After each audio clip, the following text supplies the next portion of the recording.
બગસરાના ભાજપના પ્રમુખ છે પ્રદીપ ભાખર, જેણે બોરવાવ ગામમાં અમે રિસોર્ટની એડવર્ટાઇઝ માટે આવેલા હતા ત્યારે એણે મને થમ્સઅપમાં ખબર ને શું નાખીને પીવડાવી દીધું. મને બેભાન કરીને મારી ઉપર એણે દુષ્કર્મ કર્યું. મારા ફોટોઝ વિડીયો એણે બનાવી લીધા. મને એને બ્લેકમેલ કરીને એ ટાઈમે મને ચૂપ કરાવી દીધી. એ બાબતે હું અહીંયા પોલીસ સ્ટેશનમાં મારી FIR આપવા આવી હતી.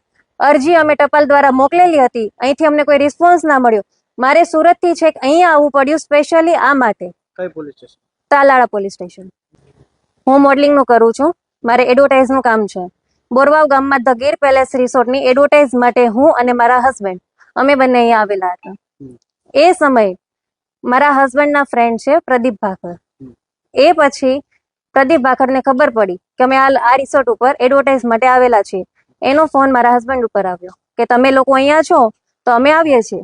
પ્રદીપ ભાખર અને એના ડ્રાઈવર રિસોર્ટ ઉપર અમને મળવા માટે આવ્યા.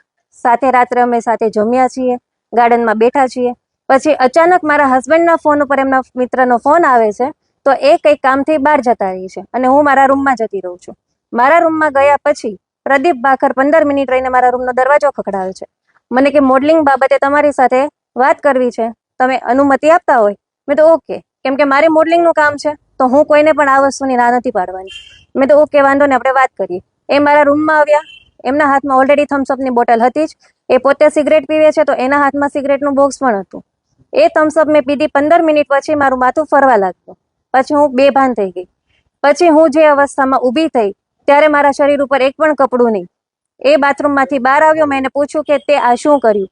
એટલે એને કીધું કે મોડલિંગમાં બધું ચાલતું હોય.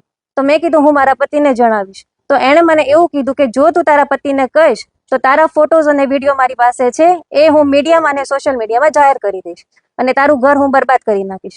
બસ આ બાબતે એ ટાઈમે હું ચૂપ